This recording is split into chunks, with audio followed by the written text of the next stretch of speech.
En la pregunta 93 tenemos la siguiente información. En un experimento, un sólido de identidad desconocida se calienta y se mide su temperatura hasta que se evapora, obteniendo la siguiente gráfica.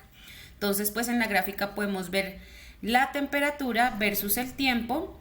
Tenemos temperaturas de 0 hacia abajo y de 0 hacia arriba.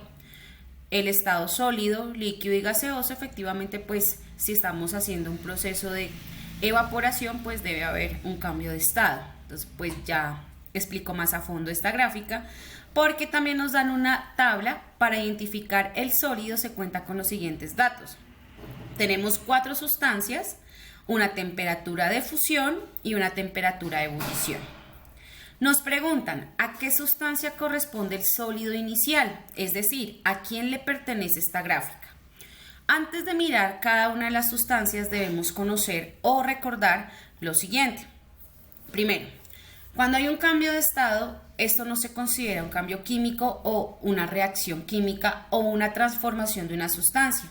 Los cambios de estado son fenómenos físicos en donde solamente se reorganizan las moléculas de cualquier sustancia.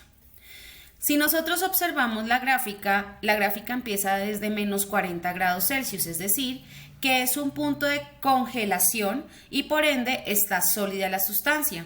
Sin embargo, cuando llega a 0 grados Celsius, se mantiene por un tiempo en esa temperatura y esta constancia, o sea, esta parte constante, nos permite saber que va a haber un cambio de estado si se sigue aumentando la temperatura, y es efectivamente lo que sucede. Por eso las líneas segmentadas nos indican esa información en la gráfica, son como una convención, por así decirlo.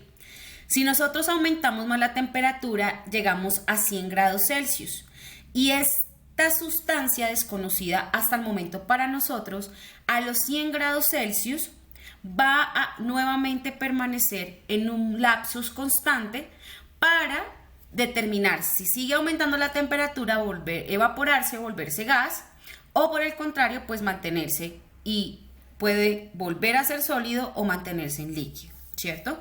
En este caso, pues nuevamente aumenta la temperatura hasta 140 grados Celsius y allí es donde pues nos muestran que se vuelve gas o se evapora. Miremos. Si esto es lo que sucede de sólido a líquido, esta es la temperatura a la cual sucede el punto de fusión. Y de líquido a gaseoso, esta constancia o esta temperatura es la que permite el punto de ebullición. Para poder saber cuál es la sustancia que nos están mostrando en esta gráfica, de estas 4, tenemos que ubicarnos tanto que sea coincidencial el punto de fusión y el punto de ebullición en la gráfica.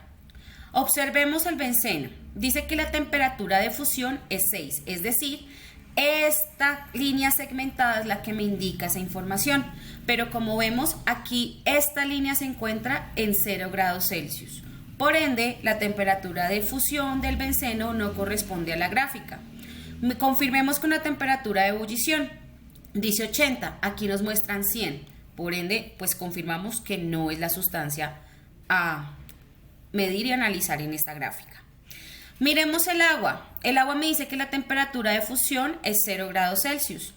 Efectivamente aquí hay una constancia, este es el punto de fusión y está en 0 grados Celsius. Bueno, confirmemos con el punto de ebullición.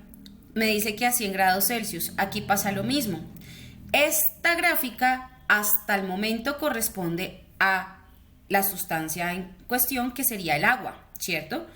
Nosotros podemos ya aseverar que esa es la respuesta correcta, de acuerdo a esas opciones de respuesta, porque pues nos vuelven a colocar las mismas sustancias. Sin embargo, hay que confirmarlo y pues hay que siempre confirmar nuestras respuestas, no dejarnos llevar porque ya encontramos una solución rápida, sino que confirmemos que realmente esa es la respuesta correcta. Miramos el acetonitrilo, que es una sustancia orgánica, y me dice que la temperatura de fusión es menos 45, o sea, más abajo de lo que la gráfica muestra. Este tipo de datos, cuando no son, se asume que están pues imaginariamente, hipotéticamente abajo, pero no los muestran, generalmente no son verídicos, porque nuevamente, como ya les he comentado en algunos videos anteriores, se generan hipótesis que pueden ser falsas y pues eso ocasionaría un error en la respuesta a la pregunta. Pero igualmente confirmemos con la temperatura de ebullición, me dicen que es 82, claramente pues aquí es 100, entonces no correspondería. El 2-butanol es menos 115 grados Celsius, pasa lo mismo que el acetonitrilo, y nos dice que la temperatura de ebullición es 100, coincide, pero la temperatura de fusión no. Por lo tanto, para esta pregunta 93 la respuesta es el agua, entonces sería la opción B.